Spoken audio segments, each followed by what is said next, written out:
Magandang hapon, ako po si Benison Estareha at meron muli tayong update patungkol pa rin sa ating monitor na si Typhoon Paulo with international name na Matmo as of 2 p.m. araw po ng Biyernes. Base sa ating latest satellite animation at sa ating radar, ay huling namataan si Typhoon Paulo sa vicinity ng bayan ng Mayoyaw sa Ifugao. Taglay nitong hangin na 120 kilometers per hour malapit sa kanyang gitna. So bahagyang humina po ito at meron itong taglay na hangin or gustiness na hanggang 200 kilometers per hour. So typical po sa mga bagyo na nasa ating kalupaan na malaki yung difference between the maximum sustained winds at yung mga pagbugso ng hangin. Samantala yung pagkilos naman nito ay bumilis 30 kilometers per hour, patuloy na kumikilos west-northwest palabas ng ating West Philippine Sea. No? Pagsapit po mamayang early afternoon or late afternoon or early evening.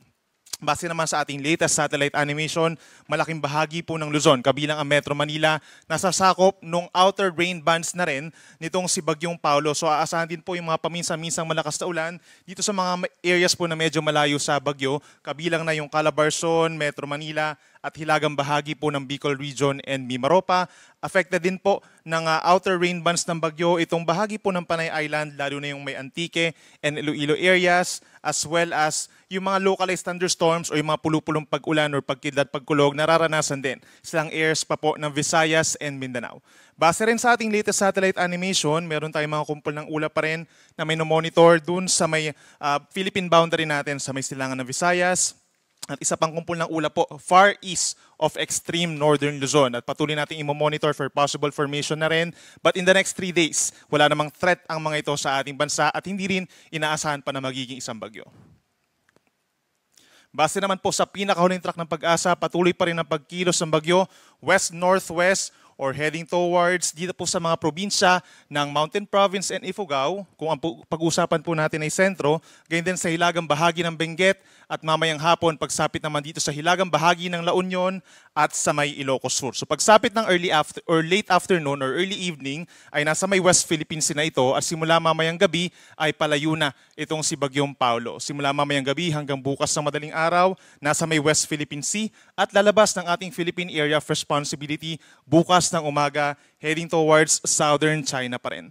Base rin sa pinakahuling track po na Pag-asa, malawak po na bagyo itong si Bagyong Paulo. Sa itaas na bahagi niya ay nasa 350 kilometers yung kanyang radius. Sa ilalim na bahagi nasa around 200 to 250 kilometers naman po. So kung mapapansin natin, bahagyan nahagip na nung outermost part ng radius ng Bagyong Paulo, itong Metro Manila at hilagang bahagi pa ng Calabarzon. No? So paminsan-minsan talaga mararamdaman natin yung mga pagbugso ng hangin sa mga susunod na oras.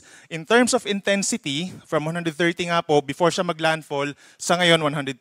So bahagyang humina dahil na rin sa interaction sa mga kalupaan or sa rugged terrain ng Cordillera and Caraballo Mountains. Then pagsapit po dito sa may parting Ilocos Region at Western Cordillera, possible na mas humina pa ito as a severe tropical storm with around 100 to 110 kilometers per hour na taglay na hangin. Malakas pa rin po ito. At pagsapit dito sa West Philippine Sea, yung estimated na lakas nito, 100 to 110, lalakas muli paglabas ng ating area of responsibility bilang typhoon at posibleng umabot sa 140 kilometers per hour. Pero maganda balita, hindi na natin mararamdaman yung pagiging isang typhoon nito or paglakas pa nito habang ito ay nasa malayo na sa ating kalupaan. Nonetheless, andyan pa rin po yung ating signal number 4 sa mga susunod na oras. Sa ngayon po, meron pa rin tayong mararamdamang hangin na hanggang 180 kilometers per hour dito po sa ilang bahagi ng Northern Luzon. Southwestern Isabela, northwestern portion ng Quirino, northern portion of Nueva Vizcaya, signal number 4 din sa Mountain Province, Ifugao, southern Abra, southern portion of Benguet, northern portion of Benguet rather, signal number 4 din sa southern portion of Ilocos Sur at hilagang bahagi ng La Union. Itong ganito kalakas na hangin na pang signal number 4 po, posible pa rin makasira ng mga karamihan ng mga structures po, no, at makapagpatumba ng even yung mga malalaking puno at malaking poste ng kuryente na siya nagre-resulta sa brownout. Signal number 3 naman po, or malalakas pa rin na hangin na hanggang 115 kilometers per hour estimate dito sa may northern and central portions of Aurora, natitirang bahagi ng Isabela at ng Quirino. Signal number 3 rin sa central portion of Nueva Vizcaya, gayon din sa buong Kalinga, central portion of Abra, natitirang bahagi ng Benguet, natitirang bahagi ng Ilocos Sur, and the rest of La Union. Signal number 2 naman sa central and southern portions of Cagayan, gayon din sa natitirang bahagi ng Nueva Vizcaya, buong Apayao, natitirang bahagi ng Abras, signal number 2, gayon din sa central and southern portions of Ilocos Norte, buong Pangasinan, central portion of Aurora, northern portion of Nueva Ecija, northern portion of Tarlac, at northern portion of Zambales, signal number 2.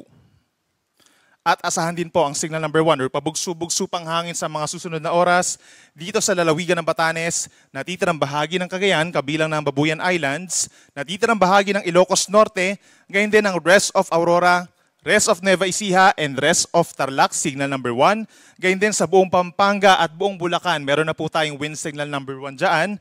Gayon din sa rest of Zambales, northern portion of Quezon kabilang ang Polillo Islands, at sa Camarines Norte. So tinanggal na natin yung wind signals in some portions pa of Bicol region, habang tinanggal na rin or binaba na natin yung wind signals sa ilang areas pa ng Isabela, Quirino, and Aurora. So sa mga susunod po na mga issuances natin, possible na maibaba pa natin yung mga wind signals in some areas of eastern part ng Northern Luzon habang lumalayo ang bagyo dito sa may West Philippine Sea. At matatanggal na rin po yung mga wind signals pagsapit po ng hapon or gabi dito sa may Southern Luzon. Kabilang na ang Quezon, at sa may Camarines Norte.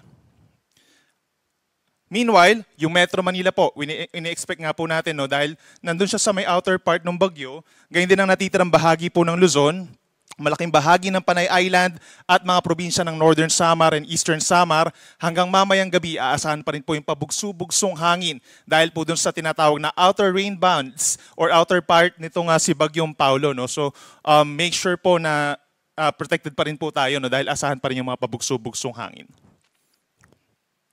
Para naman sa ating heavy rainfall warning, ito po yung real-time warning po sa malalakas sa mga pag-ulan. So within the next 2 hours, meron tayong aasahang red or torrential rains.